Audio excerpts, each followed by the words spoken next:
안녕하세요 여러분, 쭈나오빠입니다. 오늘은 한국의 결혼 문화에 대해서 얘기해 볼 거예요. 왜냐하면 제가 저번 주에 친구 결혼식에 다녀오고 여자친구랑 결혼식에 대해 잠깐 얘기를 좀 해봤는데 이탈리아의 결혼식이랑 다른 부분이 꽤 있더라고요. 그래서 아마 여러분이 흥미를 가질 만한 모르셨던 내용도 있을 것 같아 한국의 결혼 문화에 대한 얘기를 해볼 거예요. 옛날에 친척 결혼식은 자주 가봤었는데 저랑 비슷한 나이대의 친구가 하는 결혼식은 처음이어서 약간 긴장했었어요. 아무튼 한국의 결혼식에 대해 얘기하기 전에 여러분이 알아두시면 좋은 여러 가지 사실이 있어요. 이것들에 대해서 먼저 얘기해 볼게요. 만약 여러분이 결혼을 하기로 결정했다면 배우자를 정식으로 가족에게 소개해야 하잖아요. 그럼 상견례를 해야 해요. 상견례가 뭐냐면 결혼 전에 신랑 신부와 그 부모님들이 함께 밥을 먹으며 인사하고 알아가는 거예요. 사실상 양쪽의 부모님에게 최종적으로 허락을 받는 자리인 거죠. 그래서 상견례는 상당히 격식 있는 자리이고 부담스러운 자리예요. 상대방의 가족이 어떤 사람들인지, 상대방의 가족은 우리 가족이 어떤 사람들인지 교류하면서 알아가는 거예요. 그러니까 양쪽의 가족이 서로 조심하는 편이에요. 당연히 상견례가 잘못되면 결혼은 힘들어지죠. 서로의 가족이 마음에 안 든다거나 가치관이 안 맞는다거나 여러 문제가 있을 수 있어요. 보통 한국 드라마에 보면 자주 나오는 나쁜 못된 아줌마가 나와서 자기 아들과 만나지 말라고 하는 장면은 거의 상견례 장면이에요. 그리고 상견례를 했다면 양쪽 부모님에게서 허락까지 받고 결혼은 거의 다 끝난 거죠. 이제는 예물과 예단이 남아 있어요. 예물은 간단하게 말하면 결혼을 할 때 신랑과 신부가 서로 선물을 주고받는 문화예요.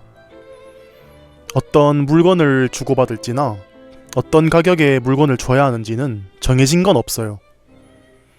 말 그대로 주고 싶은 선물을 주면 되는데 그래도 인생에 단 한 번뿐인 결혼을 위해서 서로 하는 선물이니까 좀 비싼 것들 아니면 평소에 갖고 싶었던 것들 있잖아요.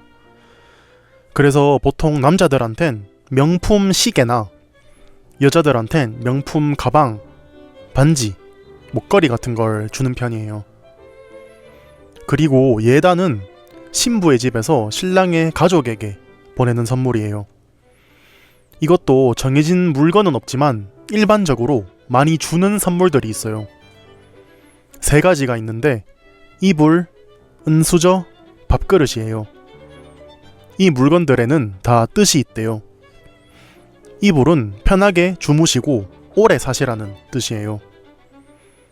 그리고 은수저는 기본적으로 살균이 되어서 건강에 좋고 옛날부터 왕이 밥을 먹을 때 썼어요. 왜냐하면 은이 독에 닿으면 검게 변하잖아요. 그래서 왕의 건강을 챙기기 위해 썼던 수저가 은수저예요. 그래서 신랑의 부모님이 왕처럼 건강하게 사시라는 뜻이에요. 그리고 밥그릇은 그냥 자기가 신랑 부모님의 밥까지 챙겨주겠다, 그냥 잘 챙겨주겠다, 뭐 그런 뜻이죠. 사실 여러분도 생각하셨겠지만 이런 거 다 의미 없잖아요. 사실 이럴 돈을 아껴서 피자 한 번 더 시켜 먹는 게 더 행복하지 않을까요? 그런데 엄격하게 전통을 중시하는 가족은 예물 예단을 다 한대요. 최악의 경우는 이런 걸 엄청 중요하게 생각하는 가족과 이런 것에 큰 의미를 안 두는 가족이 만나는 거겠죠. 이런 경우에 상견례까지 다 잘 끝났는데 이것 때문에 싸워서 결혼이 파투난 경우도 있대요. 사실 예물과 예단은 요즘에는 잘 안 하는 추세예요. 요즘엔 예물 예단을 잘 안 하고 하더라도 엄청 간단하게 해요. 여러분이 생각해도 그 돈을 아껴서 혼수에 더 쓰는 게 낫잖아요. 또 혼수가 뭐냐면 또 다른 한국 결혼 문화의 한 부분이에요. 혼수는 결혼할 때 필요한 준비물이나 돈을 뜻해요. 가전제품, 청소기 말 그대로 신혼부부를 위한 준비물은 모두 혼수예요. 한국에서는 결혼할 때 보통 남자가 집을 준비하고 여자가 가전제품, 예를 들면 냉장고나 세탁기 같은 거를 혼수로 준비하는 경향이 있었는데 이건 좀 옛날 얘기고요. 요즘엔 그냥 돈을 반반 내서 혼수를 같이 준비하거나 돈이 많은 사람이 조금 더 부담하는 편이에요. 왜냐하면 결혼하는 남자가 집을 갖고 있다는 게 그렇게 현실성 있는 얘기는 아니에요. 한국에서 결혼은 보통 30대 초반에 하는 편이에요. 한국에서 대학교는 졸업하는데 4년이 걸리고 남자는 2년 정도 군대를 갔다 오니까 빨리 직업을 가져도 보통 26살부터 일을 시작하고 결혼을 하기 위해 상태가 안정이 되려면 5년 정도는 걸리니까 딱 30대 초반이잖아요. 이렇게 상태가 안정되는 30대 초반에 결혼하는 편인데 30대 초반에 남자가 집을 살 돈을 모은다는 게 그렇게 쉽지 않거든요. 그래서 요즘에 집을 혼수로 구할 땐 반반 하는 편이에요. 아니면 양쪽의 부모님이 돈이 좀 있는 경우에는 그냥 집을 혼수로 주기도 해요. 그리고 마지막으로 중요한 축의금에 대해 설명해 볼게요.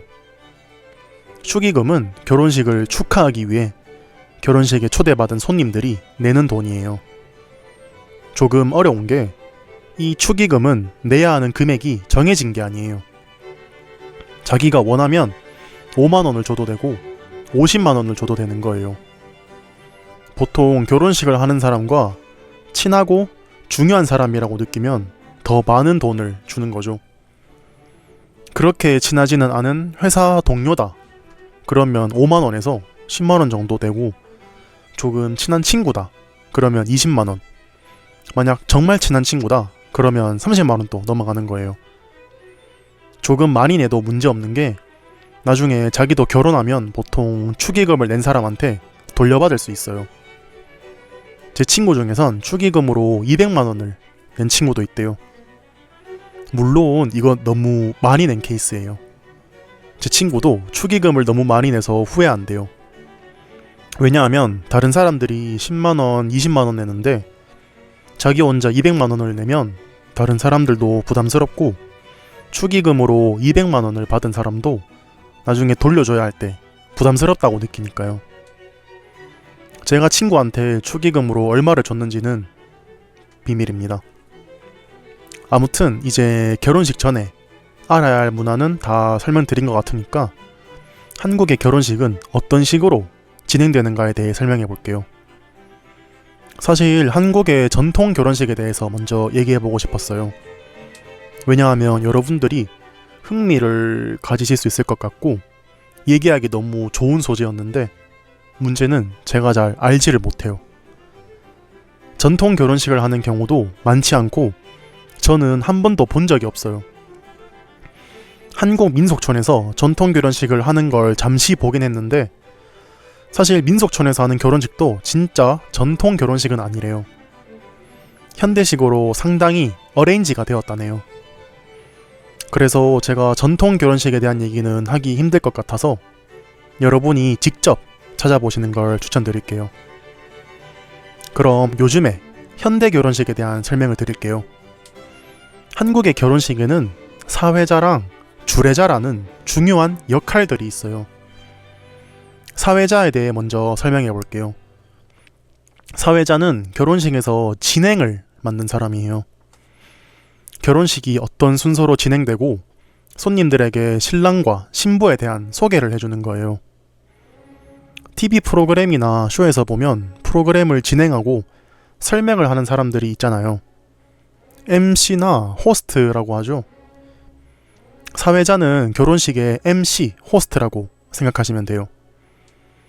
이 사회자는 보통 신랑의 친구가 해요. 주변에 말하는 거 좋아하고 말을 좀 잘하는 친구들이 있잖아요.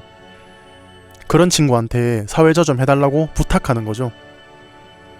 괜찮은 친구가 없다면 전문적으로 사회를 봐주는 사람도 있어요. 그리고 주례자는 보통 서양의 결혼식에서 교회의 신부님이나 사제가 하는 역할이 주례자예요. 두 사람은 이제 하객들의 축복을 받으며 부부가 되었습니다. 두 사람은 영원히 사랑할 것을 맹세합니까? 뭐 이런 거 있잖아요. 이런 걸 하는 사람이 주례자예요. 이제 사회자와 주례자가 뭔지 알겠으니 한국의 결혼식은 어떤 식으로 진행되는가에 대해서 말해볼게요.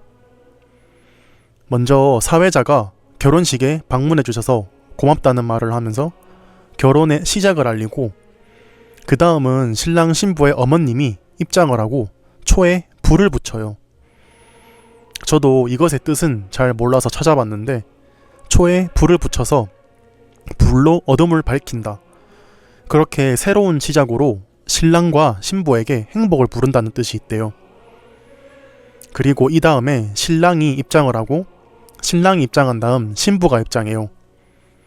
신부가 입장할 땐 신부의 아버지와 함께 손을 잡고 들어와요.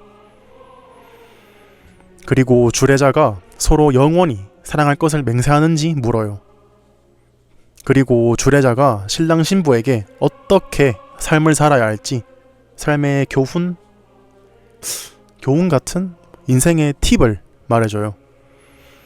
그리고 나면 축가를 부를 시간인데, 축가가 뭐냐면 신랑 신부의 결혼을 축하하는 노래예요. 이 축가는 보통 신랑 신부의 친구 중에서 노래를 잘하는 친구한테 부탁하는 경우가 많아요. 좀 로맨틱한 사랑에 대한 노래를 보통 불러요. 그리고 신랑 신부가 서로 신부의 부모님한테 가서 큰 절을 하고 포옹도 하고, 그 다음에 신랑의 부모님한테 가서 큰 절을 하고 포옹하고 서로 인사를 하는 거죠.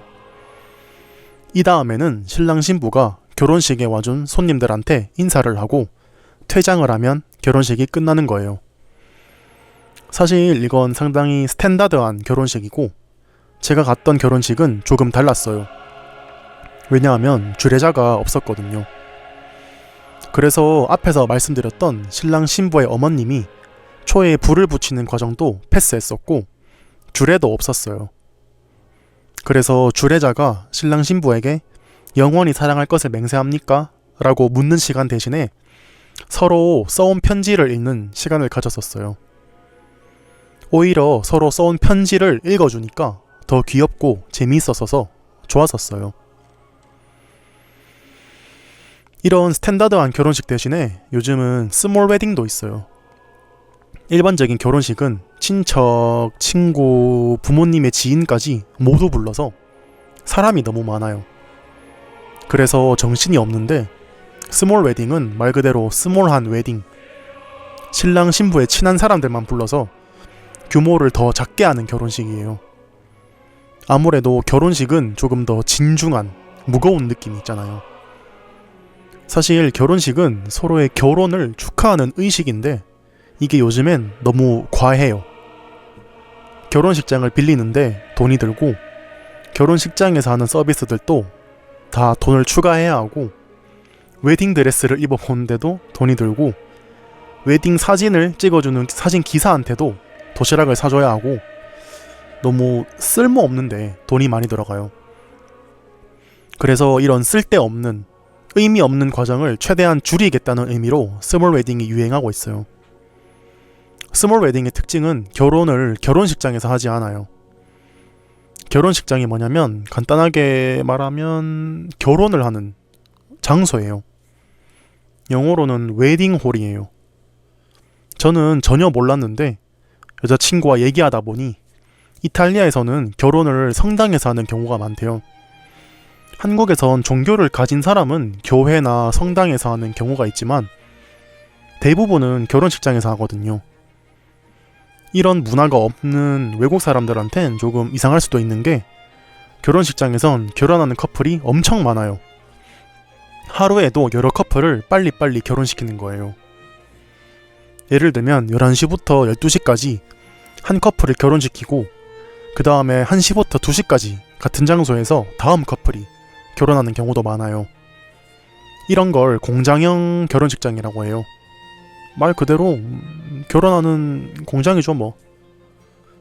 상당히 기괴하고 이상하다는 생각이 드는데 저도 여자친구랑 얘기해보기 전까지는 한 번도 이상하다고 생각해본 적이 없었어요.